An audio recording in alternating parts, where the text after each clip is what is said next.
নবীজি কিয়ামতের দিন উম্মতের চিন্তায় এক জায়গায় থাকবেন না। নবীজি একবার চলে যাবেন হাউজে কাউসারের কাছে, না জানি তার কোনো উম্মত পানি পানে মাহরুম হয়ে যায়। আর একবার চলে যাবেন মিজানের কাছে, না জানি তার কোনো উম্মত ওজনে ধরা পড়ে যায়। আবার চলে যাবেন জাহান্নামের কাছে, না জানি কোনো উম্মতকে জাহান্নামে দিয়ে দেওয়া হয়। আর একবার চলে যাবেন পুলসিরাতের কাছে, না জানি কোনো উম্মত পুল পাড়ি দিতে ব্যর্থ হয়ে যায়। আবার উম্মতের জন্য সুপারিশ দরকার, আল্লাহ তাআলার কাছে চলে যাবেন সুপারিশ করার জন্য। সব নবী জান্নাত অভিমুখে রওনা হয়ে যাবে, জান্নাতের দোরগোড়ায় পৌঁছিয়ে যাবে, কিন্তু জান্নাতের দরজা বন্ধ। বলে খোলো না কেন? বলে যিনি আসলে খোলা হবে তিনি আসেন নাই। কোথায় তিনি? হাসরের ময়দানে। কি করতেছেন? উম্মতের চিন্তায় বিভোর। বলে নবী ততক্ষণ পর্যন্ত জান্নাত অভিমুখে রওনা হবে না, যতক্ষণ না তার ওই উম্মত যার অন্তরে যাররা পরিমাণ হলেও ঈমান ছিল, তার ব্যাপারে যতক্ষণ আল্লাহ তাআলার পক্ষ থেকে জান্নাতের নিশ্চয়তা না আসবে, ততক্ষণ পর্যন্ত আমার আপনার নবী নিজে জান্নাত অভিমুখে রওনা হবে না। তাহলে বাস্তবতা হলো মা বাবা কতটুকু ভালোবাসে তার চাইতে বেশি ভালো আমার আপনার নবী আমাকে আপনাকে বাসে। ইব্রাহিম আলাইহিস সালাম তার উম্মতকে ভালোবাসে, এই জন্য আল্লাহ তাআলার কাছে কেমন যেন বলতে চায়, ও রব, যারা আমার আনুগত্য করে নাই তারাও তো আমার উম্মত, ফা ইন্নাকা গফুরুর রহিম। কেমন যেন বলতে চায়, আপনি তো গফুর, আপনি তো রহিম, আপনি চাইলে আমার এই গুনাহগার উম্মত গুলাকেও মাফ করে দিতে পারে। وقال عيسى عليه السلام إن تعذبهم فإنهم عبادك وإن تغفر لهم فإنك أنت العزيز الحكيم। ঈসা আলাইহিস সালাম তার গুনাহগার উম্মতের জন্য আল্লাহ তাআলার কাছে দোয়া করে বলে, ইন তুআযিবুহুম ফাইন্নাহুম ইবাদুক, আপনি যদি তাদেরকে শাস্তি দেন তারা তো আপনারই বান্দা। ওয়া ইন তাগফির লাহুম ফাইন্নাকা আনতাল আজিজুল হাকীম, আর আপনি যদি তাদেরকে মাফ করে দেন, আরে আপনি তো আজিজ, আপনি তো হাকিম, আপনি মহাপরাক্রমশালী, মহাপ্রজ্ঞাময়। ঈসা আলাইহিস সালাম কেমন যেন বলে, আল্লাহ আমার উম্মত আপনার গুনাহগার বান্দাগুলারে আপনি মাফ করে দেন। দুই নবী তার উম্মতের জন্য ক্ষমা চেয়ে আল্লাহ তাআলার কাছে দোয়া করছে। নবীজি উম্মতের কথা তো সব সময় অন্তরে আছে। যার বাবা মারা গেছে সব সময় অন্তরে বাবার কথা থাকে না? থাকে। কিন্তু যখন আরেকজনের বাবাকে দেখে বাবার কথা একটু তখন বেশি মনে পড়ে।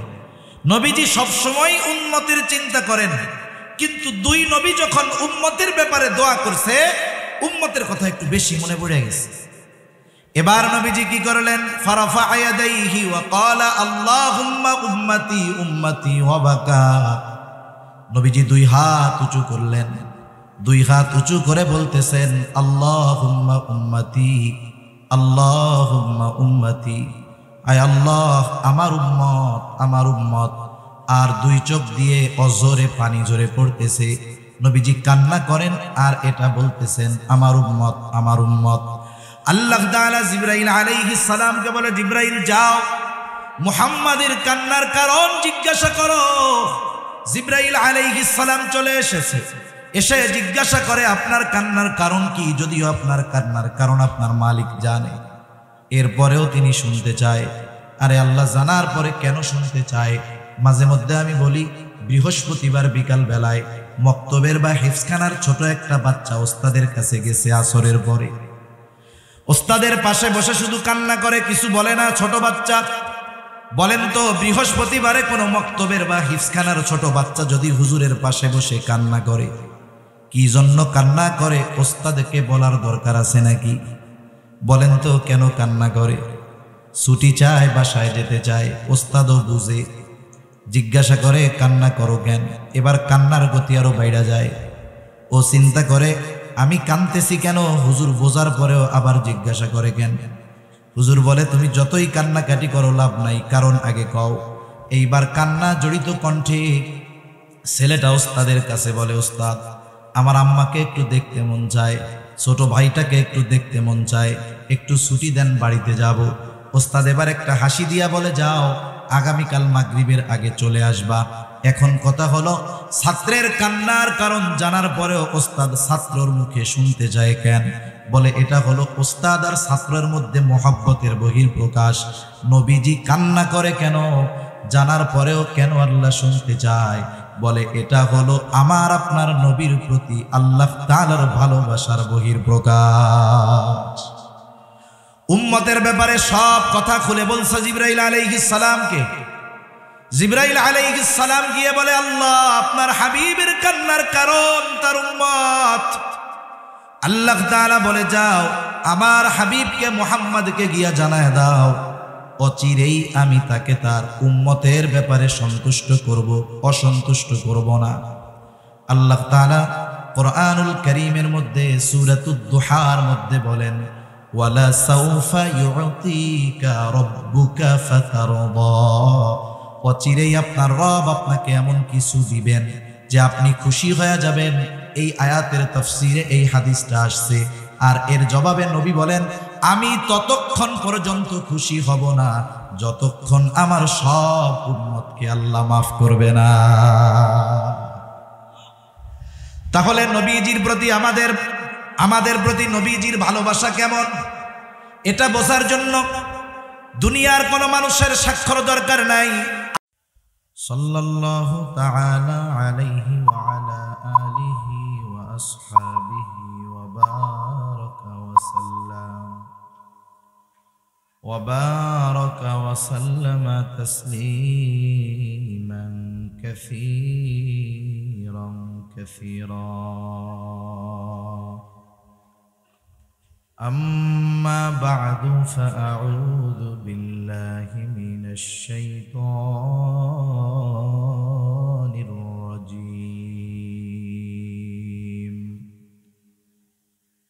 بسم الله الرحمن الرحيم.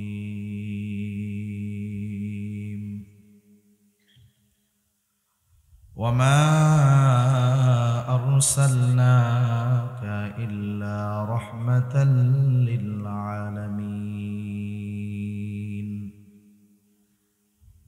وقال تعالى: لقد جاءكم رسول من أنفسكم عزيز عليه ما عنتم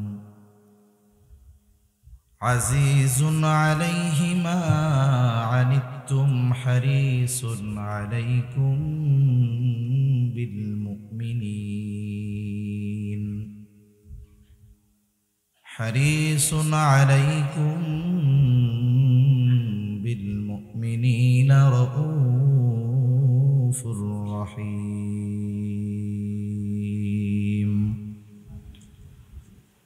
صدق الله العلي العظيم. اللهم صل على محمد وعلى آل محمد كما صليت على إبراهيم وعلى آل إبراهيم إنك حميد مجيد. اللهم بارك على محمد وعلى آل محمد كما باركت على إبراهيم وعلى آل إبراهيم إنك حميد مجيد. الحمد لله. ঐতিহ্যবাহী চট্টগ্রাম জেলার অন্তর্গত পটিয়া থানাধীন ঐতিহ্যবাহী জিরি মাদ্রাসার উদ্যোগে 2 দিনব্যাপী আয়োজিত ইসলামী সম্মেলনের প্রথম দিবসের সম্মানিত শ্রদ্ধেয় সভাপতি, আমন্ত্রিত উলামায়ে কেরাম, সামনে উপস্থিত মুরব্বিয়ানে কেরাম, সমবয়সী যুবক বন্ধু, স্নেহের ছোট ভাই, মাইকের আওয়াজ যত দূরে যায়, স্ব স্থানে অবস্থানরতা সম্মানিতা শ্রদ্ধা মা ও বোন, দয়াময় আল্লাহ রব্বুল আলামিনের দরবারে অগণিত শুকর যে মহান মালিক আমাদের হায়াতে বরকত দিয়ে সুস্থ রেখে তার মহান হুকুম মাগরিবের নামাজ আদায়ের পরে দুনিয়ার সর্বোত্তম মজলিসে কিছু কথা বলবার এবং শ্রবণ করবার সুযোগ যে মহান মনিব দান করেছেন, সে মহান মনিবকে খুশি করার জন্য মোহব্বতের সাথে জবান খুলে অন্তর থেকে আমরা একবার কালিমাতুশ শুকর পাঠ করি। আলহামদুলিল্লাহ। অগণিত দুরুদ ও সালাম সৈয়দুল আম্বিয়া, আশরাফুল আম্বিয়া, খাতামুল আম্বিয়া, ইমামুল মুরসালিন, রহমাতুল লিল আলামিন মুহাম্মাদুর রাসূলুল্লাহ সাল্লাল্লাহু আলাইহি ওয়াসাল্লামের উপর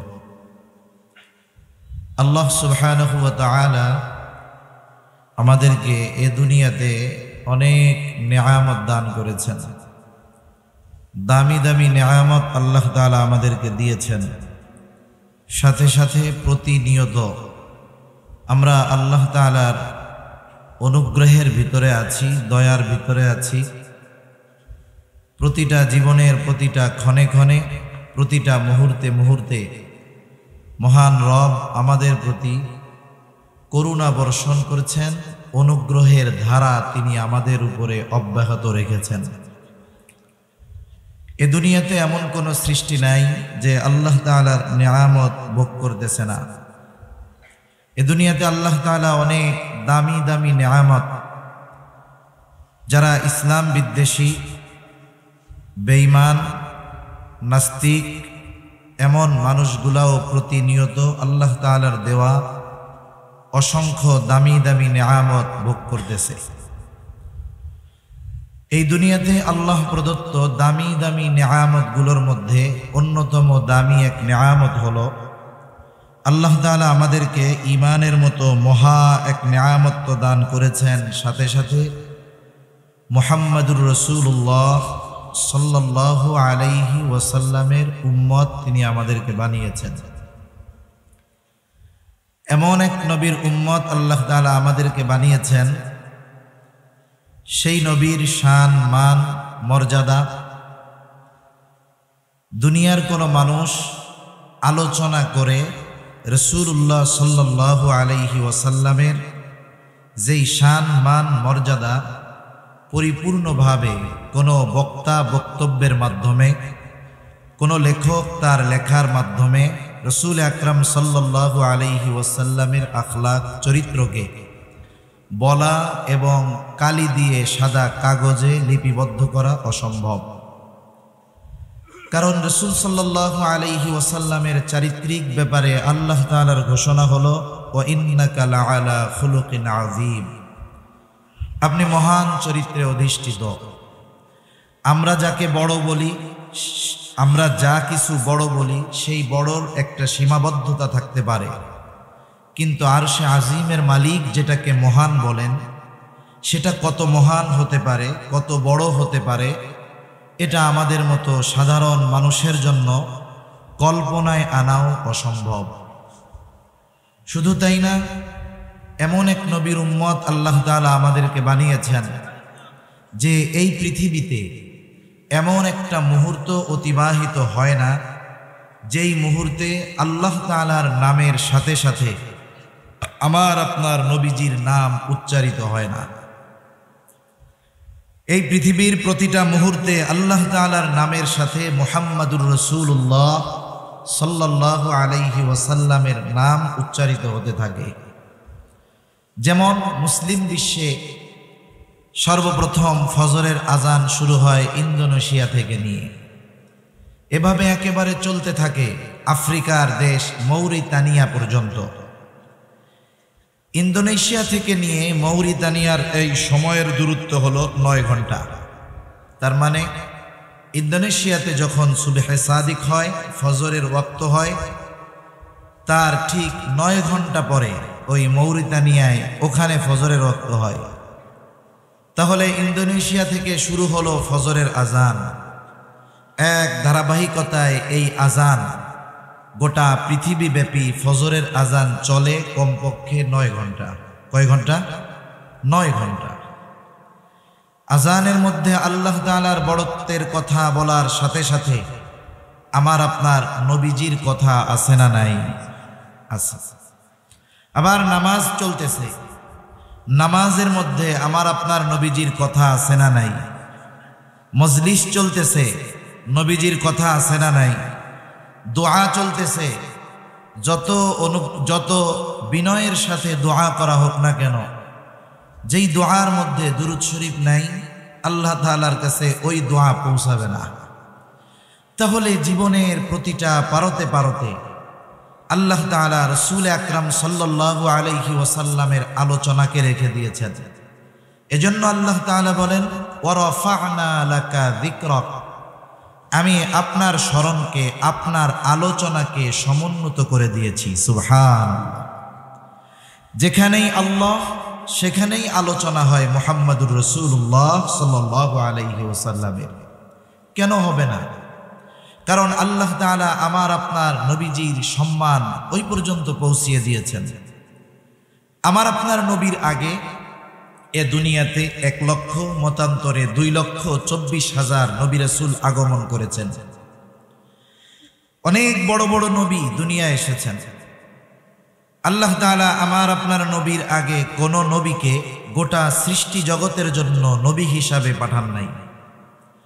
আমার আপনার নবীর আগে যত নবী এ দুনিয়াতে এসেছেন, সব নবী কোনো না কোনো বংশের জন্য নবী, কোনো না কোনো গোত্রের জন্য নবী, কোনো না কোনো এলাকার জন্য নবী।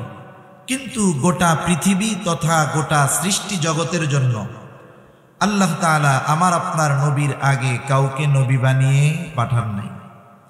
কোরআনুল কারীমের মধ্যে আল্লাহ তাআলা কয়েকজন নবীর কথা এরকম বলছেন। যেমন আল্লাহ তাআলা বলেন, ওয়া ইলা আদিন আখাহুম হুদা, আদ গোত্রের জন্য আল্লাহ তাআলা তাদের ভাই হুদ আলাইহিস সালামকে নবী হিসাবে প্রেরণ করেছেন। ওয়া ইলা সামুদা আখাহুম সালেহা, আল্লাহ তাআলা সামুদ গোত্রের জন্য তাদের ভাই সালেহ আলাইহিস সালামকে নবী হিসাবে প্রেরণ করেছেন। ওয়া ইলা মাদিয়ানা আখাহুম শুআইবা, আল্লাহ তাআলা বলেন তিনি মাদিয়ানবাসীর জন্য তাদের ভাই শুআইব আলাইহিস সালামকে নবী হিসাবে প্রেরণ করেছেন। কত বড় জলিলুল কদর পয়গম্বর মুসা আলাইহিস সালাম আল্লাহ তাআলার সাথে সরাসরি কথা বলতেন। কোরআনুল কারীমে এককভাবে সবচেয়ে বেশি বার মুসা আলাইহিস সালামের নাম উল্লেখ হয়েছে। ওয়া কাল্লামাল্লাহু মুসা তাকলিমা। এত বড় জলিলুল কদর পয়গম্বর মুসা আলাইহিস সালাম বনি ইসরাইলদের জন্য নবী। ইহুদিদের দাবি হলো তিনি শুধুমাত্র আমাদের নবী।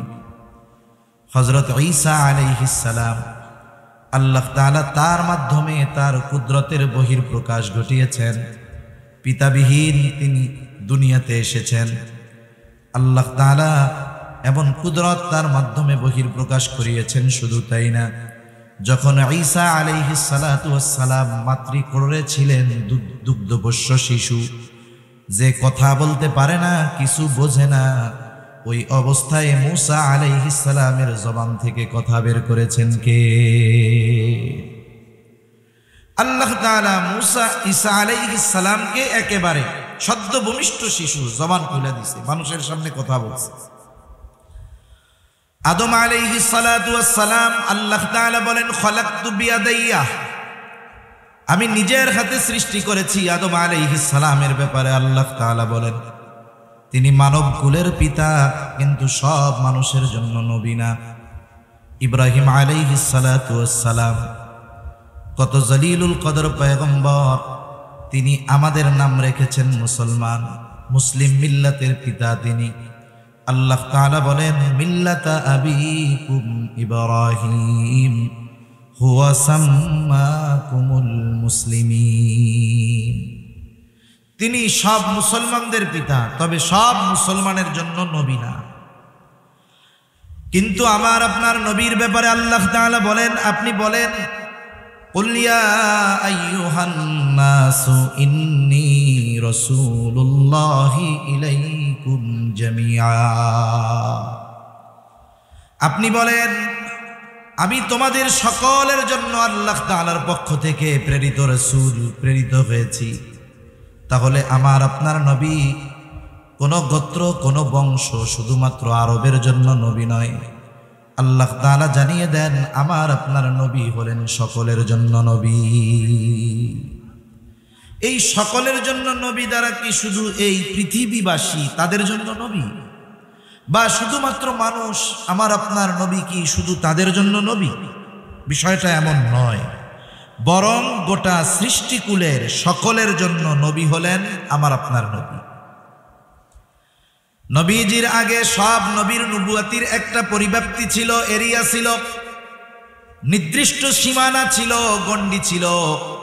কারণ দেখা গেছে পৃথিবীতে এক সময় একাধিক নবী ছিলেন, পাশাপাশি এলাকায় তারা অবস্থান করতেন। কিন্তু আমার আপনার নবীজির নবুয়তির পরিব্যাপ্তি কত দূর!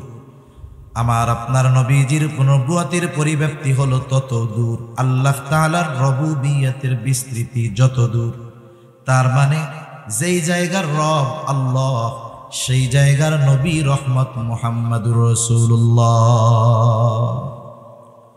পবিত্র কোরআনুল কারীমের সর্বাধিক পাঠিত সূরা সূরা ফাতিহা। সূরা ফাতিহা এমন এক সূরা প্রত্যেক নামাজের প্রতি রাকাতে লাগে। ইমামের পেছনে যখন পড়া হয়, ইমামের কেরাতি, মুসল্লির কেরাত, তখন আমরা পড়ি না, তখন ইমামেরটা শুনি। একা যখন সুন্নাত পড়ি, নফল পড়ি, তখন প্রতি রাকাতে সূরা ফাতিহা নিজে পড়ি। সূরা ফাতিহার শুরুতেই আমরা বলি আলহামদুলিল্লাহি রাব্বিল আলামিন। সকল প্রশংসা আল্লাহর জন্য। আল্লাহকে বলে যিনি জগৎ সমূহের রব। আলম এক বচন, আলামিন বহু বচন। তার মানে আল্লাহ তাআলা বলেন জগৎ একটা নয়, অগণিত জগৎ আছে। মহাকাশ নিয়ে যারা গবেষণা করে মাঝে মধ্যে দেখবেন তারা বলে এত আলোকবর্ষ দূরে একটা নতুন গ্রহের সন্ধান পাওয়া গেছে, নতুন একটা আলম, নতুন একটা জগতের সন্ধান পাওয়া গেছে। গোটা পৃথিবীব্যাপী তোলপাড় সৃষ্টি হয়ে যায় যে পৃথিবীবাসী নতুন করে একটা স্থানের সন্ধান পেয়েছে, ওই জায়গায় মানব বসতি স্থাপন করা হবে। তাহলে নাসা যদি নতুন একটা আলম তথা জগতের সন্ধান পায়, গোটা পৃথিবীতে তোলপাড় সৃষ্টি হয়ে যায়। কিন্তু আল্লাহ তাআলা ১৫০০ বছর আগে আল্লাহ তাআলা কোরআনুল কারীম নাজিল করে জানিয়ে দিলেন যে শোনো, এই জগৎ শুধু একটা জগৎ এমনটা নয়, বরং এই পৃথিবী একটা জগৎ এমনটা নয়, বরং আরো অগণিত জগৎ যিনি সৃষ্টি করেছেন তিনি কে? অগণিত জগৎ। যেই আল্লাহ জগৎ সমূহের রব, সেই আল্লাহ কোরআনুল কারীমের মধ্যে ঘোষণা দেন ওয়ামা আরসালনাকা ইল্লা রাহমাতাল লিল আলামিন। আল্লাহ তাআলা বলেন শুধুমাত্র আমি আপনাকে জগৎ সমূহের জন্য রহমত হিসাবে প্রেরণ করেছি। তার মানে যত জগৎ আছে সব জগতের রব প্রতিপালক আল্লাহ, আর যত জগৎ আছে সব জগতের জন্য রহমত হলেন মুহাম্মাদুর রাসূলুল্লাহ। গোটা সৃষ্টি জগতের মধ্যে শুধু এই পৃথিবী না, পৃথিবী তো মহাকাশের নিচে। পৃথিবীর অবস্থানটা কেমনে ব্যাখ্যা করা যায়? মহাকাশের নিচে পৃথিবীর অবস্থানটা হলো সমুদ্রের মধ্যে এক ফোঁটা পানির যেমন অবস্থান, মহাসমুদ্রের মধ্যে এক ফোঁটা পানি যেমন, প্রথম আসমানের নিচে পৃথিবীর অবস্থান তেমন। তার মানে এটা গোনার মধ্যেই কিছু নেই। এত সুবিশাল আল্লাহ তাআলা এই প্রথম আসমানকে আল্লাহ তাআলা সৃষ্টি করেছেন, আর এর নিচে সব গ্রহগুলো। এরকম তো একটা না, আরো ৬টা আছে। তাহলে এইরকম যত জগৎ আছে সব জগতের মধ্যে কোনো একটা ইঞ্চি জায়গা নাই যে যেই জায়গার রব আল্লাহ তাআলা নয়। এরকম কোনো জায়গা আছে নাকি? দ্বিতীয় আসমানের নিচে আছে নাকি 2-1 ইঞ্চি জায়গা যে জায়গার রব আল্লাহ তাআলা নয়? আছে এরকম? কোথাও নাই।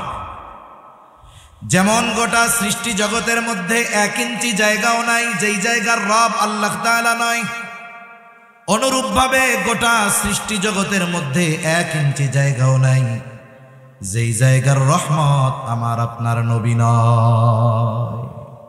তিনি সকলের জন্য নবী, তিনি সব সৃষ্টির জন্য তিনি রহমত, শুধুমাত্র মুমিনদের জন্য নয়, বরং তিনি রহমাতুল লিল আলামিন হওয়ার কারণে পৃথিবীর সকল সৃষ্টি, এমনকি যারা অন্তরের মধ্যে ইসলামের ব্যাপারে সর্বোচ্চ বিদ্বেষ লালন করে, তাদের কর্ম কথার মাধ্যমে ইসলামের বিরোধিতা করে, এমনকি যারা স্বয়ং নবীজির উপস্থিতিতে নবীজির উপরে জুলুম করেছে, আমার আপনার নবীজিকে বারবার হত্যার অপচেষ্টা করেছে, এই মানুষগুলো আমার আপনার নবীজি রহমত হওয়ার সুবিধা ভোগ করেছে।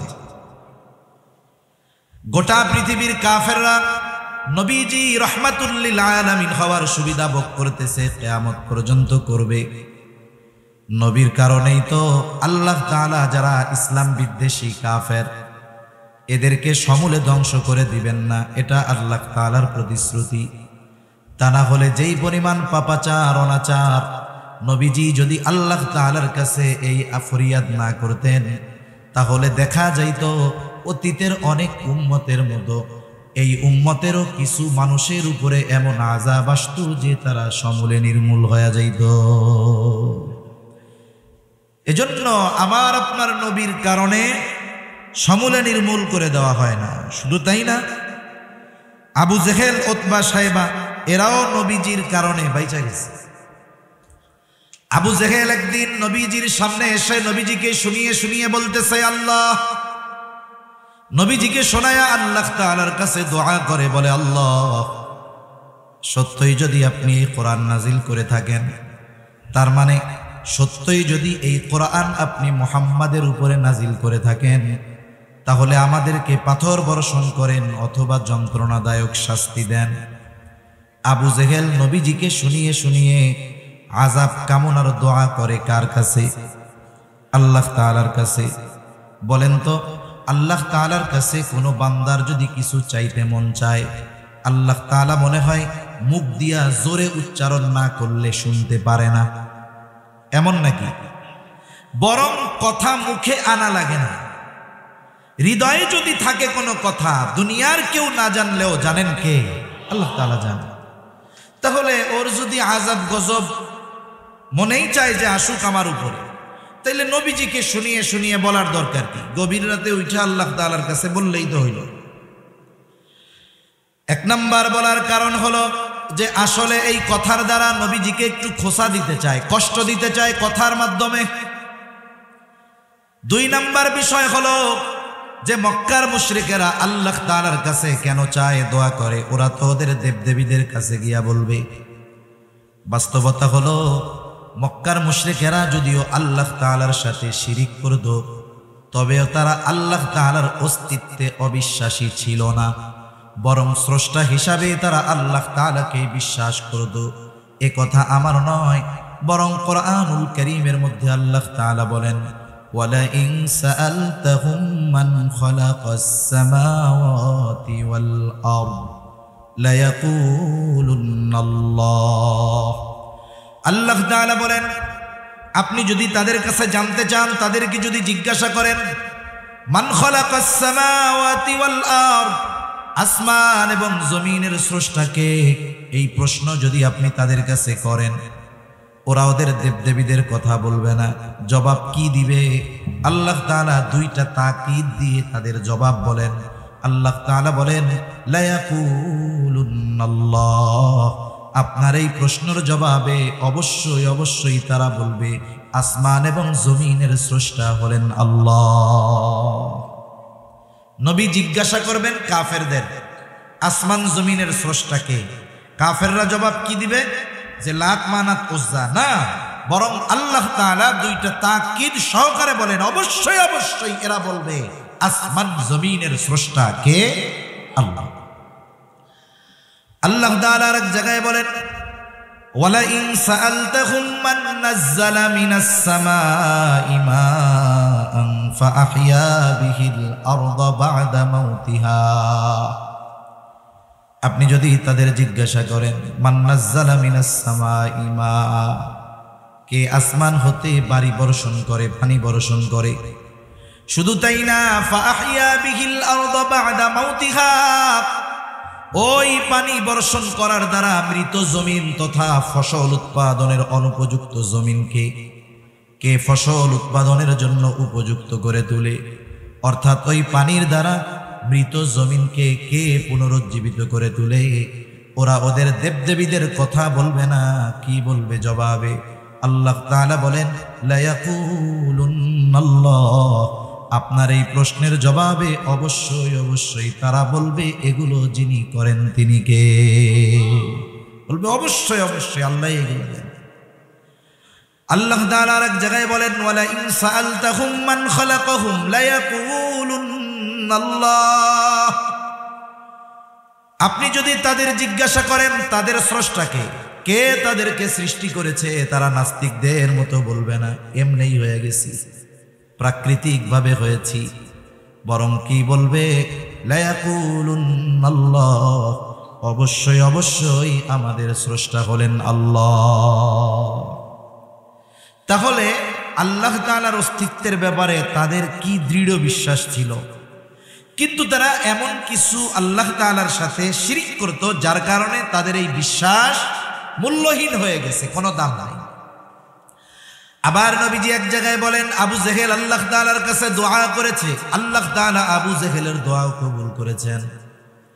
বদরের দিন সকালবেলায় আবু জেহেল আল্লাহ তাআলার কাছে দোয়া করে বলে, আল্লাহ, আজকে যারা হকের উপরে আছে, সত্যের উপরে আছে, আপনি তাদেরকে বিজয় দান করেন। নবীজি বলেন, আল্লাহ তাআলা আবু জেহেলের দোয়া কবুল করেছে। বদরের দিন যারা হকের উপরে ছিল, সত্যের উপরে ছিল, আল্লাহ তাআলা তাদেরকেই বিজয় দান করেছে। তাহলে নবীজিকে শুনিয়ে শুনিয়ে আল্লাহ তাআলার কাছে বলার উদ্দেশ্য হলো নবীজিকে কষ্ট দেওয়া। সে কেমন যেন নবীজিকে বলতে চায়, আসলে উপযুক্ত আমি ছিলাম, তা তোমার কাছে আল্লাহ তাআলা পাঠাইছে। ও কেমন যেন আল্লাহর কাছে বলে, আল্লাহ, আমি কত প্রভাবশালী মানুষ, আমার পেছনে কত লোক আছে, আমার সম্পদের অভাব নাই, আমার মতো লোক থাকতে আপনি ওনার কাছে কোরআন নাজিল করলেন, এটা কেমন হইল? এর আগে আমারে পাথর মেরে শেষ করে দিলেন না কেন? অনেক মানুষ আছে আর একজনের সাথে তার শত্রুতার প্রয়োজন নাই, তার প্রতিবেশী, তার বন্ধু, তার পরিচিত জনের উন্নতি অগ্রগতি, তার প্রতি তার অন্তরে হিংসার বীজ বপন করে দেয়, অটোমেটিক শত্রু হয়ে যায়। হয় কি হয় না? অনেক সময় তো মানুষ অনেকের উন্নতি দেখা বলে, এই লোকটার এই অবস্থা হইল, আরে আল্লাহ, এই লোকটা এরকম হইল, এই দৃশ্য দেখার আগে, এ কথা শোনার আগে আমি মরলাম না কেন? এরকম বলে না অনেকে? এগুলো কি খবর শুনলাম, এগুলো শোনার আগে মরলাম না কেন?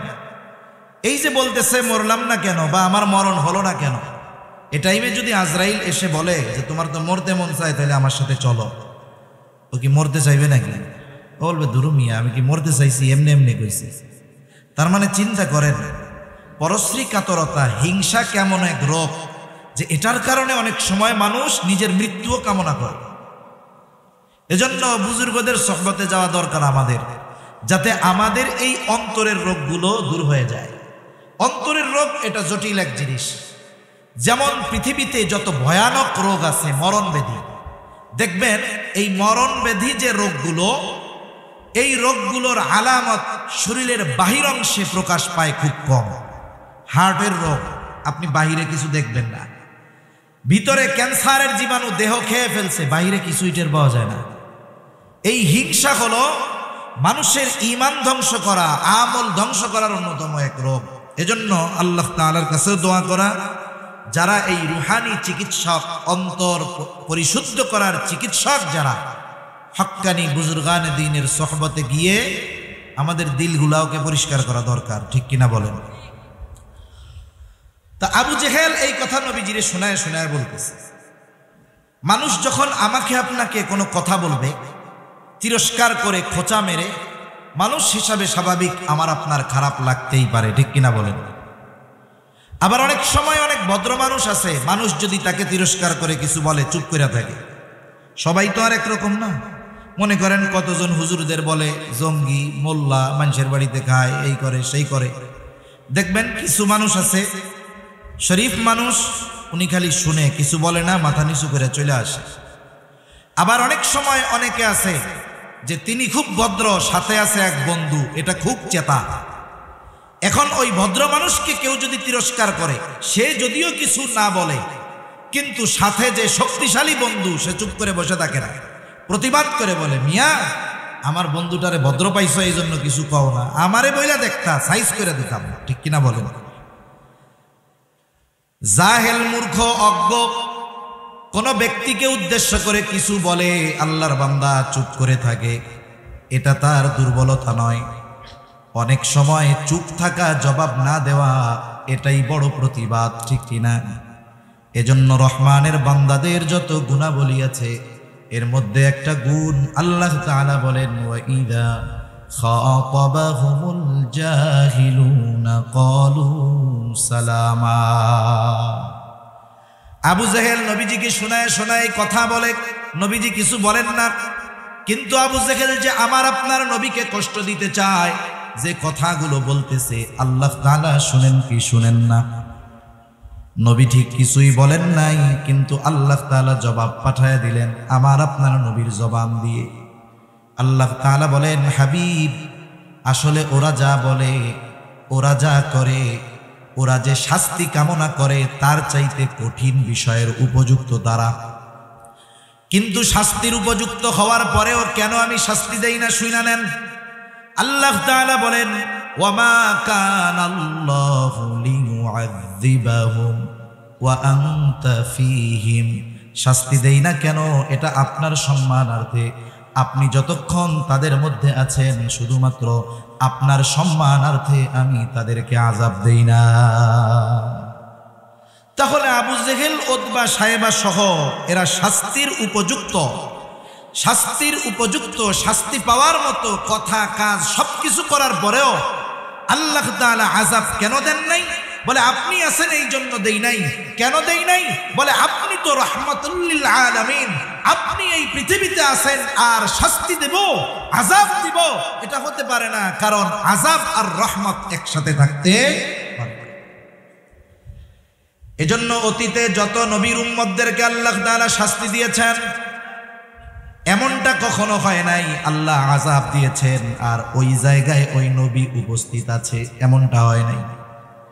আগে আল্লাহ তাআলা ওই নবীকে তার নবুয়তির এরিয়ার বাইরে নিরাপদে সরায় নিছেন, এরপরে আল্লাহ তাআলা আযাব দিয়েছেন। তাহলে আদ গোত্রের নবী হুদ আলাইহিস সালাম, আল্লাহ শাস্তি দিতে চাইলেন, হুদ নবীকে সরায় নিলেন। ইউনুস আলাইহিস সালাম যেই জায়গার নবী সরায় নিলেন, শুআইব আলাইহিস সালামকে সরায় নিলেন, সালেহ আলাইহিস সালামকে সরায় নিলেন। উনি ওনার নবুয়তির এরিয়ার বাইরে চলে গেল। বলেন তো আমার আপনার নবীকে কোথায় সরায় নিবে? কারণ সরানোর মতো 1 ইঞ্চি জায়গা গোটা সৃষ্টি জগতের কোথাও নাই, কারণ আমার আপনার নবী হলেন রহমাতুল লিল আলামিন।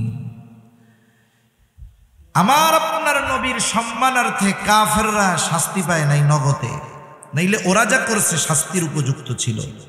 তাহলে যে কথা থেকে গেলাম, নবীজি রহমাতুল লিল আলামিন হওয়ার এই সুবিধা শুধু মুমিনরা ভোগ করে তা নয়, কাফেররাও ভোগ করতেছে, ঠিক কিনা বলেন?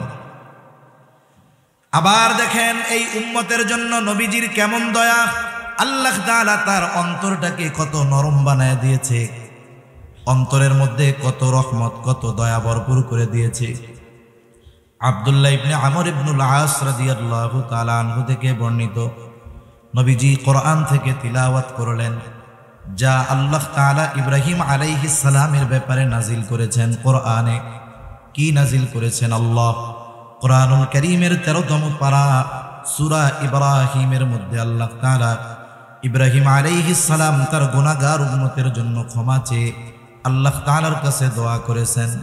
ওই দোয়ার কথাটাই আল্লাহ তাআলা কোরআনে জানিয়ে দিয়ে বলেন, রব্বি ইন্নাহুন্না আযলালনা কাসীরাম মিনান নাস ফামান তাবিআনি ফাইন্নাহু মিন্নী ওয়া মান আসানি ফাইন্নাকা গফুরুর রহিম।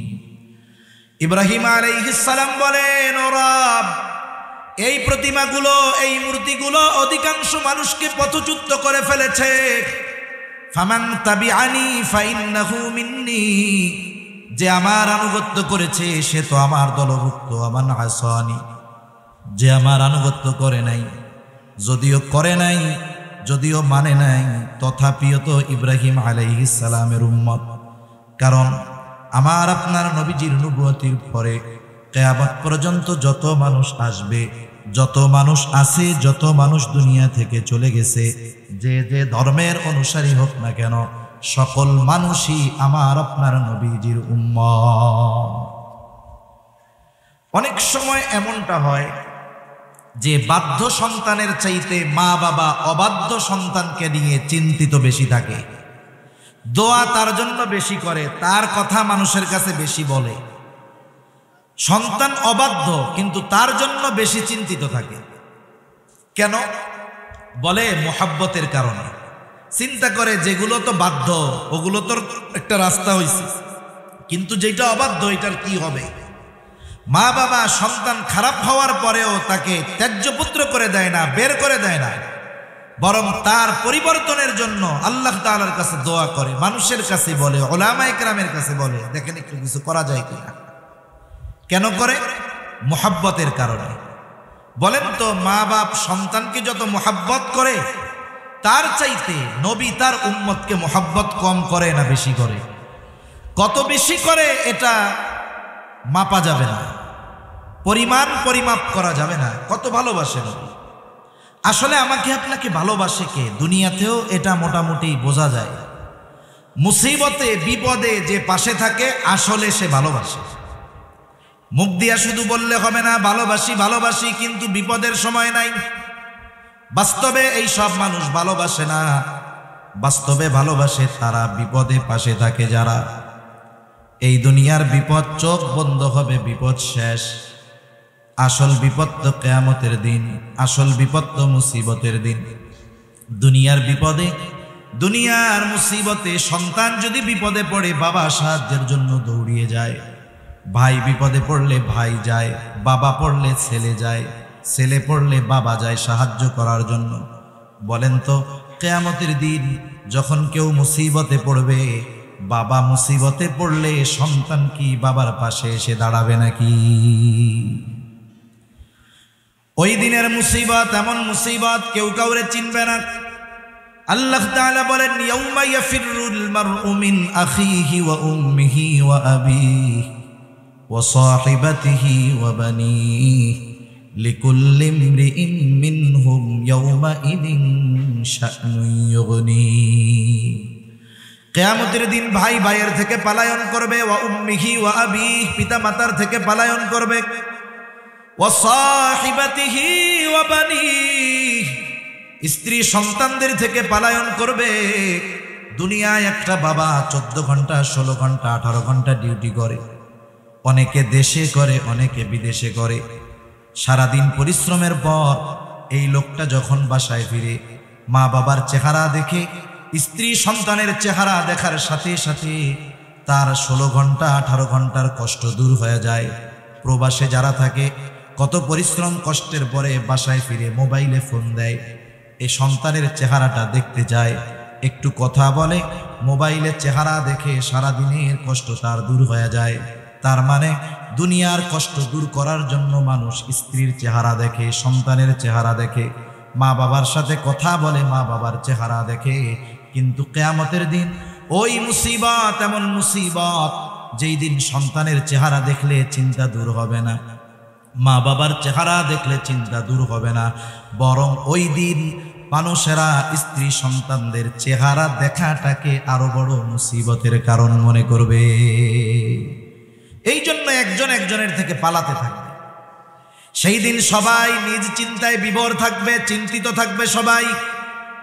আমার আপনার নবীজিও চিন্তিত থাকবে, তবে সবাই চিন্তিত থাকবে নিজের জন্য, নবীজি চিন্তিত থাকবেন উম্মতের জন্য। কেমন চিন্তিত থাকবেন? একটা মানুষ যদি পেরেশানিতে থাকে, চিন্তায় থাকে, যত আরামের বিছানা দেওয়া হোক না কেন, শীতাতপ নিয়ন্ত্রিত ব্যবস্থা থাকুক না কেন, সে বিছানায় যখন শুয়ে পড়ে ঘুমের ট্যাবলেট খাইলেও তার ঘুম আসে না। পায়চারি করে, বাহিরে যায়, ছাদে যায়, হাঁটাহাঁটি করে, এক জায়গায় সে স্থির থাকতে পারে না। নবীজি কিয়ামতের দিন উম্মতের চিন্তায় এক জায়গায় থাকবেন না। নবীজি একবার চলে যাবেন হাউজে কাউসারের কাছে, না জানি তার কোনো উম্মত পানি পানে মাহরুম হয়ে যায়। আর একবার চলে যাবেন মিজানের কাছে, না জানি তার কোনো উম্মত ওজনে ধরা পড়ে যায়। আবার চলে যাবেন জাহান্নামের কাছে, না জানি কোনো উম্মতকে জাহান্নামে দিয়ে দেওয়া হয়। আর একবার চলে যাবেন পুলসিরাতের কাছে, না জানি কোনো উম্মত পুল পাড়ি দিতে ব্যর্থ হয়ে যায়। আবার উম্মতের জন্য সুপারিশ দরকার, আল্লাহ তাআলার কাছে চলে যাবেন সুপারিশ করার জন্য। সব নবী জান্নাত অভিমুখে রওনা হয়ে যাবে, জান্নাতের দোরগোড়ায় পৌঁছিয়ে যাবে, কিন্তু জান্নাতের দরজা বন্ধ। বলে খোলো না কেন? বলে যিনি আসলে খোলা হবে তিনি আসেন নাই। কোথায় তিনি? হাসরের ময়দানে। কি করতেছেন? উম্মতের চিন্তায় বিভোর। বলে নবী ততক্ষণ পর্যন্ত জান্নাত অভিমুখে রওনা হবে না, যতক্ষণ না তার ওই উম্মত যার অন্তরে যাররা পরিমাণ হলেও ঈমান ছিল, তার ব্যাপারে যতক্ষণ আল্লাহ তাআলার পক্ষ থেকে জান্নাতের নিশ্চয়তা না আসবে, ততক্ষণ পর্যন্ত আমার আপনার নবী নিজে জান্নাত অভিমুখে রওনা হবে না। তাহলে বাস্তবতা হলো, মা বাবা কতটুকু ভালোবাসে তার চাইতে বেশি ভালো আমার আপনার নবী আমাকে আপনাকে বাসে। ইব্রাহিম আলাইহিস সালাম তার উম্মতকে ভালোবাসে, এই জন্য আল্লাহ তাআলার কাছে কেমন যেন বলতে চায়, ও রব, যারা আমার আনুগত্য করে নাই তারাও তো আমার উম্মত, ফা ইন্নাকা গফুরুর রহিম। কেমন যেন বলতে চায়, আপনি তো গফুর, আপনি তো রহিম, আপনি চাইলে আমার এই গুনাহগার উম্মত গুলাকেও মাফ করে দিতে পারে। وقال عيسى عليه السلام إن تعذبهم فإنهم عبادك وإن تغفر لهم فإنك أنت العزيز الحكيم। ঈসা আলাইহিস সালাম তার গুনাহগার উম্মতের জন্য আল্লাহ তাআলার কাছে দোয়া করে বলে, ইন তুআযিবুহুম ফাইন্নাহুম ইবাদুক, আপনি যদি তাদেরকে শাস্তি দেন তারা তো আপনারই বান্দা। ওয়া ইন তাগফির লাহুম ফাইন্নাকা আনতাল আজিজুল হাকীম, আর আপনি যদি তাদেরকে মাফ করে দেন, আরে আপনি তো আজিজ, আপনি তো হাকিম, আপনি মহাপরাক্রমশালী, মহাপ্রজ্ঞাময়। ঈসা আলাইহিস সালাম কেমন যেন বলে, আল্লাহ আমার উম্মত আপনার গুনাহগার বান্দাগুলারে আপনি মাফ করে দেন। দুই নবী তার উম্মতের জন্য ক্ষমা চেয়ে আল্লাহ তাআলার কাছে দোয়া করছে। নবীজি উম্মতের কথা তো সব সময় অন্তরে আছে। যার বাবা মারা গেছে সব সময় অন্তরে বাবার কথা থাকে না? থাকে। কিন্তু যখন আরেকজনের বাবাকে দেখে বাবার কথা একটু তখন বেশি মনে পড়ে। নবীজি সব সময় উম্মতের চিন্তা করেন, কিন্তু দুই নবী যখন উম্মতের ব্যাপারে দোয়া করছে উম্মতের কথা একটু বেশি মনে পড়ে গেছে। এবার নবীজি কি করলেন? ফারাফা ইয়াদাইহি ওয়া ক্বালা আল্লাহুম্মা উম্মতি উম্মতি ওয়া বাকা। নবীজি দুই হাত উঁচু করলেন, দুই হাত উঁচু করে বলতেছেন, আল্লাহুম্মা উম্মতি আল্লাহুম্মা উম্মতি, আয় আল্লাহ আমার উম্মত আমার উম্মত। আর দুই চোখ দিয়ে অজরে পানি ঝরে পড়তেছে। নবীজি কান্না করেন আর এটা বলতেছেন, আমার উম্মত আমার উম্মত। আল্লাহ তাআলা জিবরাইল আলাইহিস সালামকে বলে, জিবরাইল যাও মুহাম্মাদের কান্নার কারণ জিজ্ঞাসা করো।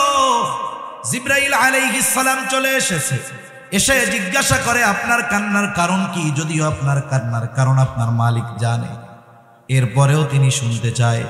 আরে আল্লাহ জানার পরে কেন শুনতে চায়?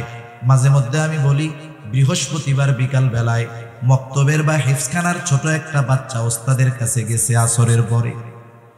ওস্তাদের পাশে বসে শুধু কান্না করে, কিছু বলে না। ছোট বাচ্চা বলেন তো বৃহস্পতিবারে কোনো মক্তবের বা হিফজখানার ছোট বাচ্চা যদি হুজুরের পাশে বসে কান্না করে, কি জন্য কান্না করে ওস্তাদকে বলার দরকার আছে নাকি? বলেন তো কেন কান্না করে? ছুটি চায়, বাসায় যেতে চায়, ওস্তাদও বুঝে, জিজ্ঞাসা করে কান্না করো কেন? এবার কান্নার গতি আরো বাইরা যায়। ও চিন্তা করে আমি কাঁদতেছি কেন? হুজুর বোঝার পরেও আবার জিজ্ঞাসা করে কেন? হুজুর বলে তুমি যতই কান্নাকাটি করো লাভ নাই, কারণ আগে কও। এইবার কান্না জড়িত কণ্ঠে ছেলেটা ওস্তাদের কাছে বলে, ওস্তাদ আমার আম্মাকে একটু দেখতে মন চায়, ছোট ভাইটাকে একটু দেখতে মন চায়, একটু ছুটি দেন, বাড়িতে যাব। ওস্তাদ এবার একটা হাসি দিয়া বলে, যাও, আগামীকাল মাগরিবের আগে চলে আসবা। এখন কথা হলো, ছাত্রের কান্নার কারণ জানার পরেও ওস্তাদ ছাত্রর মুখে শুনতে যায় কেন?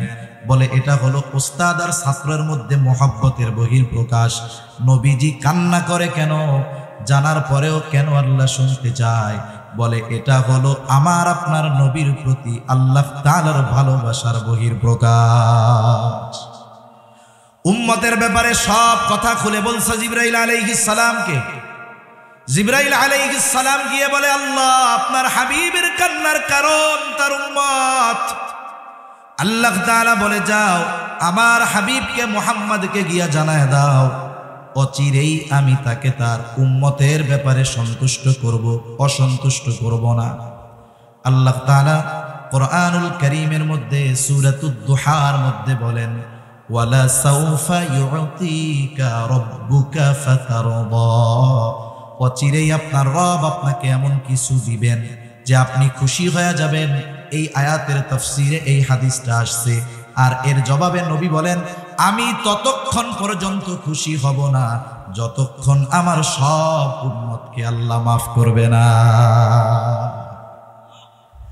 তাহলে নবীজির প্রতি আমাদের প্রতি নবীজির ভালোবাসা কেমন, এটা বোঝার জন্য দুনিয়ার কোনো মানুষের স্বাক্ষর দরকার নাই। আরো অনেক হাদিস উপমা দেওয়া যাবে। অল্প সময়ের মধ্যে শুধু আল্লাহ তাআলার কথাটা বইলা শেষ করে দিই। কারণ দুনিয়ার অনেক মানুষ আছে, হাজার মানুষের বিপরীতে একজনের কথাকে গ্রহণযোগ্য ধরা হয়।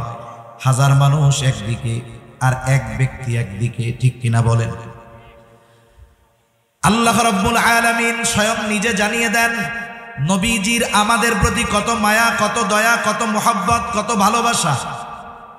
আল্লাহ তাআলা সেই কথা কোরআনুল কারীমের মধ্যে বলেন, লাকাদ জাআকুম রাসূলুম মিন আনফুসিকুম আযীজুন আলাইহি মা আনিতুম হারিসুন আলাইকুম বিল মুমিনিনা রাউফুর রহিম। আল্লাহ তাআলা বলেন, তোমাদের মধ্য থেকে তোমাদের জন্য এমন একজন রাসূল এসেছেন। কেমন সেই রাসূল?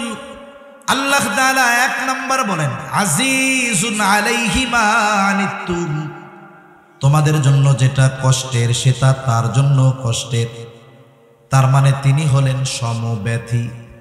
তোমরা যেটাতে কষ্ট পাও তিনিও সেটাতে কষ্ট পায়। এটা আবার কেমন কথা? আমার হাত কেটে গেছে, আমার পা কেটে গেছে, হাত ভেঙে গেছে, কষ্ট তো আমি পাবো, আপনি কেমনে পাবেন? এই যে একজনের কষ্টে আরেকজন যে কষ্ট অনুভব করে, এটার মূল কালেকশন হলো মোহাব্বত, ভালোবাসা। মনে করেন একজনের ছোট বাচ্চা 2 বছর 3 বছর বয়স, 2 বছরের বাচ্চা গভীর রাত প্রচন্ড জ্বরাক্রান্ত, এতটা জ্বর গা ফেটে যায়, চোখগুলো টলমল করতেছে পানিতে। জ্বরের যন্ত্রণায় কষ্টে ছোট বাচ্চার জবান দিয়ে কষ্টের আওয়াজ বের হচ্ছে, আহ। গভীর রাত, দোকানও খোলা নাই, ডাক্তারের কাছে নেওয়ারও কোনো উপায় নাই। সন্তানের এত কষ্ট, পাশে বসে আছে তার মা বাবা। যাদের সন্তান আছে অনুধাবন করতে পারবেন। বলেন তো, জ্বরাক্রান্ত ওই শিশু বাচ্চা জ্বরের কারণে যত কষ্ট পায়, তার পাশে বসে থাকা সুস্থ মা বাবা সন্তানের চাইতে কষ্ট বেশি পায় না কম পায়? কম না বেশি পায়? যাদের বাচ্চা কাচ্চা নেই এরা তো এটা সহজে বুঝবে না, যাদের আছে এরা বুঝবে। তাহলে কষ্ট কেন পায়? অন্য মা বাবা তো পাবে না, উনরা কেন পায়? বলে সন্তান তো মোহাব্বতের কারণে, ওর কষ্ট মা বাবার কষ্টের কারণ হয়। যেই মা বাবা সন্তানের কষ্টে কষ্ট পায় মোহাব্বতের কারণে, বলেন তো সেই উম্মতের কারণে নবী কষ্ট কেন পাবে না? সন্তানকে মা বাবা যত ভালোবাসে তার চাইতে অগণিত গুণ বেশি ভালো নবী তার উম্মতকে বাসে। আল্লাহ তাআলা সেই জন্য বলেন তিনি হলেন আজিজ, সমব্যথী। 2 নাম্বার, আল্লাহ রাব্বুল আলামিন বলেন হারিসুন আলাইকুম, তিনি তোমাদের জন্য কল্যাণকামী। তবে মুমিনদের জন্য আল্লাহ তাআলা নবীজিকে বিশেষ অনুগ্রহ বলে অভিহিত করেছেন। আর এক জায়গায় আল্লাহ তাআলা বলেন লাকাদ মান্নাল্লাহু আলাল মুমিনিনা ইয বাআসা ফীহিম রাসূলাম মিন আনফুসিহিম, যে আল্লাহ তাআলার বিশেষ অনুগ্রহ মুমিনদের উপর যে তিনি তাদের মধ্য থেকে তাদের জন্য একজন রাসূল পাঠিয়েছেন। এই জন্য নবী মুমিনদের জন্য স্পেশাল অনুগ্রহ। এ কথাও আল্লাহ তাআলা বলেন এই রাসূল সবার জন্য সমব্যথী, কল্যাণকামী। তবে মুমিনদের জন্য স্পেশাল ভাবে তিনি কেমন, বলে বিল মুমিনিনা রাউফুর রহিম, তিনি মুমিনদের জন্য হলেন অতি সদয় পরম দয়ালু। রাউফুর রহিম হলেন আল্লাহ। রাউফুর রহিম কে? দুনিয়ার কেউ কি রাউফুর রহিম হতে পারে? যদি কেউ বলে আমার পীর সাহেব রাউফ রহিম, তাইলে তুমি বলতে হবে তুমিও বেঈমান, তোমার পীরও বেঈমান, ঠিক কিনা বলেন? রাউফুর রহিম একমাত্র আল্লাহ। ওই রাউফুর রহিম আল্লাহ, অতি সদয় পরম দয়ালু ওই মালিক নবীজির তার মুমিন উম্মতদের প্রতি কেমন দয়া, মায়া, মুহাব্বত, ভালোবাসা, এটা বোঝানোর জন্য স্বয়ং নিজের গুণবাচক শব্দ আমার আপনার নবীজির সাথে আল্লাহ ব্যবহার করেছেন। সুবহান। এ কথার দ্বারা এতটুকুই বোঝা যায় যে আসলে আমার আপনার নবীর উম্মতের প্রতি কেমন মায়া। শুধু যে মুমিনদের প্রতি নবীজির এই মায়া ছিল তা নয়, গোটা সৃষ্টি জগতের সকল মখলুকের প্রতি নবীজির মায়া ছিল, দয়া ছিল, ঠিক কিনা বলেন? এজন্যই তো আল্লাহ তাআলা আমার আপনার নবীকে রহমাতুল লিল আলামিন হিসাবে অভিহিত করেছেন। আমাদের প্রতি নবীজির যেই মুহাব্বত, এই মুহাব্বত আমাদেরকে অনুধাবন করতে হবে। এই মুহাব্বত যদি কেউ অনুধাবন করতে পারে, ওই ব্যক্তি নবীর ব্যাপারে কোনো কটূক্তি, নবীর ব্যাপারে কোনো বেয়াদবিমূলক আচরণ, যারা নবীর মুহাব্বতকে অনুধাবন করতে পারে তারা নবীর প্রতি কোনো ধরনের অশালীন আচরণকে মেনে নিতে পারে না, জীবন দিয়ে হলেও এগুলোর প্রতিবাদ করে, ঠিক কিনা বলেন? আল্লাহ তাআলা আমাদের সকলকে নবীজির আমাদের প্রতি মুহাব্বতকে অনুধাবন করে আমাদেরকেও আমাদের জীবনের চাইতে নবীজিকে বেশি মুহাব্বত করার তৌফিক আল্লাহ তাআলা দান করেন। সকলে বলি আমিন। ওয়া আখিরু দাওয়ানা আলহামদুলিল্লাহি রাব্বিল আলামিন। আসসালামু আলাইকুম ওয়া রাহমাতুল্লাহি ওয়া বারাকাতুহু।